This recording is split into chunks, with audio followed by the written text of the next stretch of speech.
Welcome back to the cryptowrld channel, everyone. My name is Josh, and right now, Chainlink is still flashing a short-term warning signal, while the price of XRP is now flipping this previous line of resistance into new support. So I'll be talking about that in just a moment, while Ethereum is still running into this important area of resistance, while the price of Solana is now breaking below a key level of support here in the short term. So I'll be talking about all of that and more later in the video, so definitely watch to the end.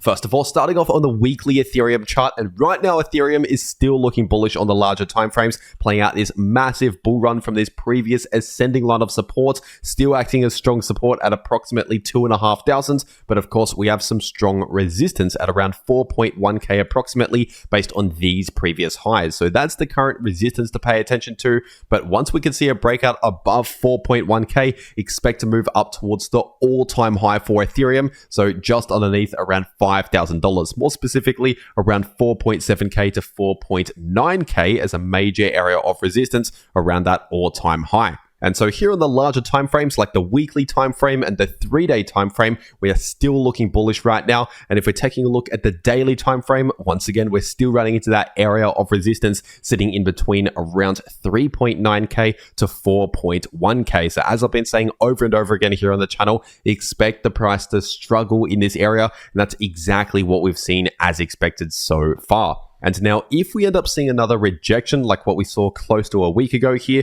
then in that case, the next major area of support to the downside is sitting in between around 34.30 to around 35.60, acting as major support. But before then, we could also find some short-term support at around 3.8k. And so ultimately, the price of ETH is basically just chopping around within a sideways price range in the shorter term during a larger bullish market. And on top of the fact that we're running into key resistance, another reason why we're taking a bit of a break during the larger bull market here in the short term is due to the fact that we have this bearish divergence on the daily time frame, which is technically still active because we still have confirmed higher highs in the price and confirmed lower highs in the daily Ethereum RSI, which once again means a confirmed bearish divergence. And in case you're new to all of this, a bearish divergence means we're likely going to see either a slight pullback or at the very least just some choppy sideways price action. So basically a slowdown from all of this bullish momentum just in the shorter term. And so that is the situation for Ethereum right now. So getting straight into Chainlink, taking a look at the weekly Chainlink chart.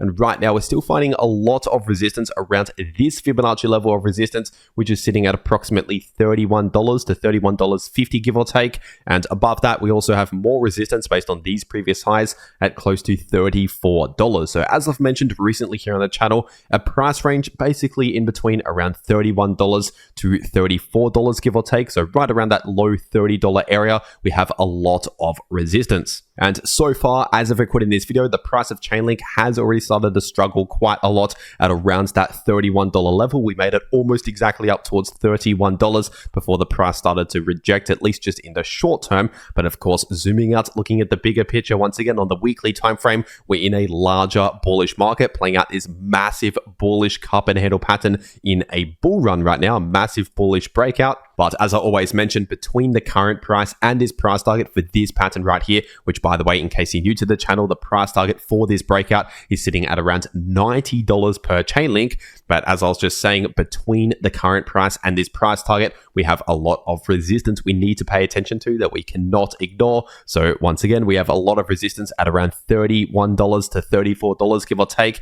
And then we have some more resistance at around $50 to $53 based on the all-time high. And so it's unlikely the price of Chainlink will just go straight to $90 without seeing any pullbacks or any struggle. Obviously, a move like that will likely take potentially months to play out if we actually hit the price target. But of course, between now and then, these points of resistance have the potential to essentially prevent the price hitting that price target, or at the very least cause struggle in the short term. And so overall, Chainlink is still looking bullish on these larger timeframes. We're just running into some important resistance in the shorter term, causing the price to struggle a little bit in the short term. And zooming into the shorter term, taking a look at the 4-hour time frame, technically speaking, we still have this bearish divergence, which is active on the 4-hour Chainlink chart. And in fact, over the last 1 to 2 days here, we just confirmed a slight higher high in the price in the candle closes on the 4-hour time frame, while the RSI is still sitting in lower highs. So essentially just reconfirming a new bearish divergence. And so that's why I've said recently here on the channel, ideally, in order to flip much more bullish again in the short term,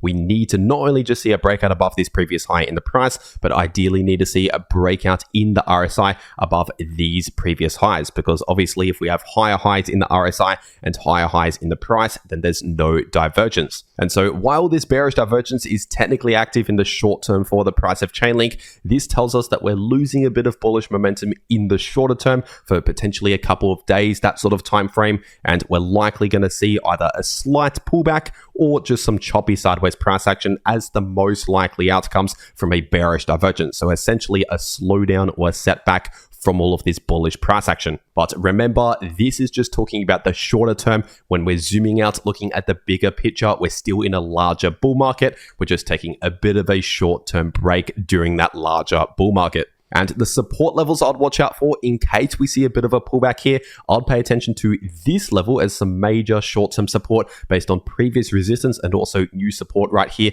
sitting at around $26.80, give or take. But below $26.80, then in that case, we do have support right around here at around $24.70. And below that, more support at around $23.10 to $23.20. And if you want to trade these moves in the price of any crypto, like I've done recently, which I've showed here on the channel, then personally, I take most of my trades over on my BTNX account. So make sure to leave a link to BTNX below this video in the description and in the pinned comment. And if you use that link, it'll take you to this page right here, which is an exclusive deposit bonus that you can only claim using that link. So if you simply just click that link to make your BTNX account and then deposit 100 USDT and start trading, you get a $20 bonus. Or if you do the same thing, but with 500 USDT, you get a $100 bonus. Or if you deposit just 1,000 USDT and start trading on your new account, you can get a $200 bonus. But that's only available if you use the link below this video to make your BTNX account.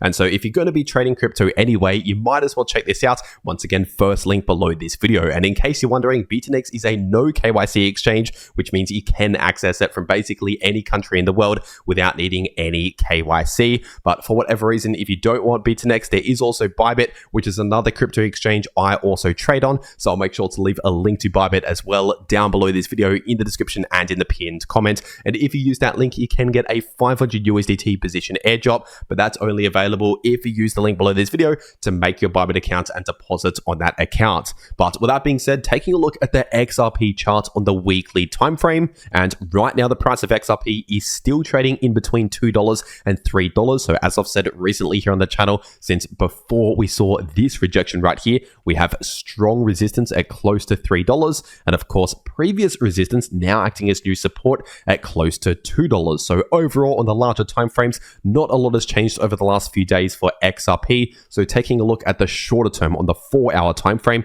and right now over the last 1 to 2 days, we saw that bullish breakout from this potential bullish flag pattern, and then we've come back down for a retest, and at least so far as of recording this video, we're actually holding above this previous line of resistance to flip it into new support. And so, of course, this is good news. This is bullish price structure to see previous resistance flipping into new support. That is price structure heading in the bullish direction. But ideally, what I'd like to see in order to open a long position here is a little bit more bullish momentum come into play, because so far, obviously, the momentum in the short term is very much flat at the moment. And so ideally, if we break out at least above this high right here, but ideally above this high, sitting at around $2.62, once we start breaking out above that level, then personally, I'll be potentially opening a new long position to trade this bullish flag to the upside. But of course, even if we break out above this level of resistance right here, we also have resistance at around $2.90 to $3. So we still have to be aware of that. Once again, the price can still struggle around those other points of resistance. But as of right now, while the price of XRP is trading above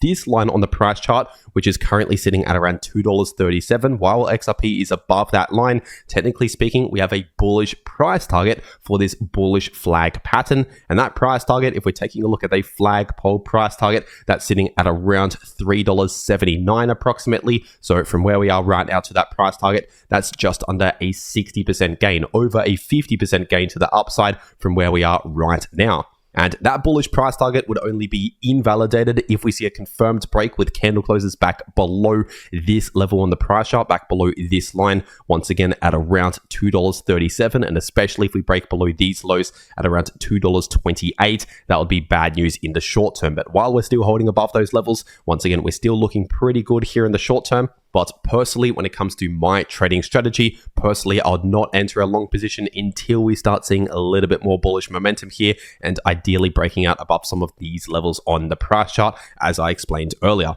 But this is a potential trading opportunity to at least pay attention to, not financial advice. I'm just sharing what I'm looking at on the price chart. And with that being said, if we're taking a look at Solana on the 3-day time frame, right now Solana is still holding above this important level on the chart, sitting at around $210. But we really have a major area of support in between around 200 to 210. So that is the important area of support to pay attention to. But if we break back below around $200, in that case, in the short to midterm, talking about a matter of days or weeks, maybe even 1 to 2 months. So short to midterm, once again, that would be bad news if we lose $200. But for now, we're still holding above that level, which is good news, at least for now. But of course, in the shorter term, things are not looking so good right now, because obviously we're trending in the bearish direction, forming lower highs and lower lows, which is technically a short-term bearish trend. And we've also just broken below this level of support, which was sitting at around 221 to 222. So obviously breaking below support and rejecting from resistance, that is bearish price structure. And as I've mentioned recently here on the channel, I would only start flipping more bullish again on Solana, expecting more of a short-term bullish reversal once we can at least see a breakout above this line right here, which is sitting at around $230. But ideally, we need to start breaking out above some of these previous highs to actually start forming a new higher high on the price chart in the shorter term, like on the 8-hour time frame, for example. And then in that situation, we can finally start flipping a little bit more bullish again in the short term. But until that actually confirms, we are simply bearish in the short term when it comes to Solana. But you can still profit from bearish price action by using short positions, for example. And once again, if you want to trade any of these moves in the price of any crypto, check out those links below this video to claim those extra bonuses over on those exchanges. And if you want to actually know how to trade crypto, no matter if the price is bullish, bearish, or chopping around sideways, you can profit from all of that price action by watching these videos popping up right here on your screen. The video in the top left shows you how you can profit from bullish or bearish price action using long positions or short positions. And the video in the bottom left shows you how you can easily profit from choppy sideways price action. But anyway, that is everything that I have to say for today. I really hope you enjoyed, and I'll see you all in the next video.